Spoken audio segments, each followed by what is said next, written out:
guys, so the download of today is taken from Luke chapter 1 verse 26 to 49. It's a passage of text we know very well. It's the story of Jesus' birth being foretold. In 26 we know angel Gabriel comes to Nazareth. 27 we know that it's to a virgin who's engaged to a guy called Joseph who's from the house of David, and we know that her name is Mary. We don't know much else about her, but what we can gather or assume is that she would have been quite young, because it was the culture of that time to get married young. Verse 28, angel says to her, "Hail thou art highly favoured, the Lord is with thee, blessed art thou among women." Verse 29, when she saw him, she was troubled at his saying, and cast in her mind what manner of salutation this should be. Now, I know that angels can take on all forms of appearances, and that can vary from the ones that showed up in Daniel, Ezekiel, that were quite scary and had wheels and eyes and all these different things. But actually it can be like the ones that showed up to Samson's parents, and actually they didn't realise that they were angels until afterwards, or Gideon, or when Jacob wrestled with an angel.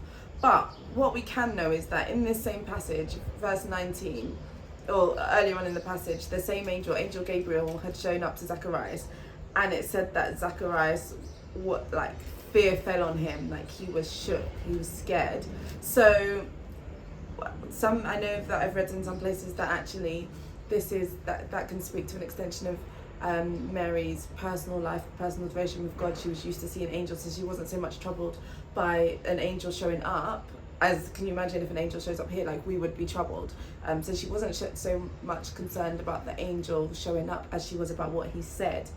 And the fact that, what he said was more concerning to her, we'll probably allude to later on in, when we get to the Song of Mary, but it speaks to how she saw herself almost. She didn't see herself as blessed and highly favoured, and so that's why that would have been troubling. So anyway, we read on in the text that the angel Gabriel says, "Hey, look, you're going to get pregnant, you're going to have a son called, and you're going to call him Jesus, he's going to be the Son of God." You can imagine all of the things that would have been racing around in Mary's mind. We know that she just asked how. She doesn't ask it away in how this is impossible, but she asks it as a, how is this going to happen, in terms of asking practical questions, and she gets an answer. And then she's just like, okay, well, let it be done according to your word. With God, nothing is impossible. And she's just obedient and has faith, and is just says okay, you've said it, it's done. And if we go back to verse 36, it says that the angel gave her a sign, and he said, "Behold, thy cousin Elizabeth, she also conceived a son in her old age, and this is the 6th month with her, who was called barren." And we read on in verse 39 that what Mary does is she just gets up early, she goes straight to Judah, she goes to the house of Zacharias and Elizabeth. And we don't know whether that's because she was going to get her confirmation that, okay, the angel said that Elizabeth was pregnant, let me check this out for myself to see if he's telling the truth, or whether actually they were cousins, and that's the company she kept, so she was surrounded by someone who she could share the word with and actually pray for her. We don't know what it is, but we know that's where she went. And we know that as soon as she went, she gets her confirmation.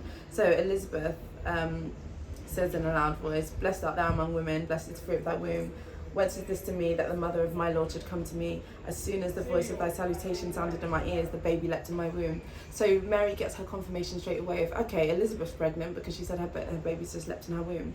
And in verse 32 she said, "I'm blessed among women." Again, this theme of blessed, and the fruit of my womb is blessed. But Elizabeth wouldn't have known that Mary was pregnant at that time. And then it goes on to say in verse 45, which I just love, "Blessed is she that believed, for there shall be a performance of the things which were told her from the Lord." And I just love that, because it's like sometimes we go, God gives us a word, yes, we obey and we have faith, but we go to get confirmation, to seek it, to make sure it's actually a word from God, and then God adds to it. So he didn't just confirm it, he confirmed it in so many different ways, but then he also gave her an extra word that she should hold on to, and again reinforced the theme of him calling her blessed. And then the next part, so from verse 46 onwards, it leads into the Song of Mary, and she says, "My soul does magnify the Lord."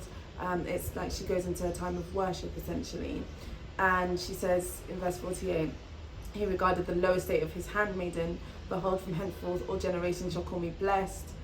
So she's already changing her language. So she's gone from, and this is why I say we don't know whether Mary, or we can deduce that Mary may have had low self-esteem or considered herself as poor from what she says in the song. But she goes from being like, oh, you've taken the lowly and raised them up to high places, and people are now going to call me blessed. So she's now using the language that God was using for her. She goes on to say, he has shown strength with his arm, he scattered the proud in the imaginations of the heart. Verse 52, he hath put down the mighty from their seats and exalted them of low degree. And that again really speaks of her being lifted up from wherever she was to to the level of where she saw herself, to the level of where God said she is and called her. And verse 53, he filled the hungry with good things, the rich he had sent away empty. He remembered his servant Israel. He helped his servant Israel in remembrance of his mercy. And I just love that, because she goes from a place of being so startled by being called blessed and highly favoured to being like, yes, I'm blessed. I know that I know God has said I'm blessed, like God has done this great thing. And she sees herself how God sees her.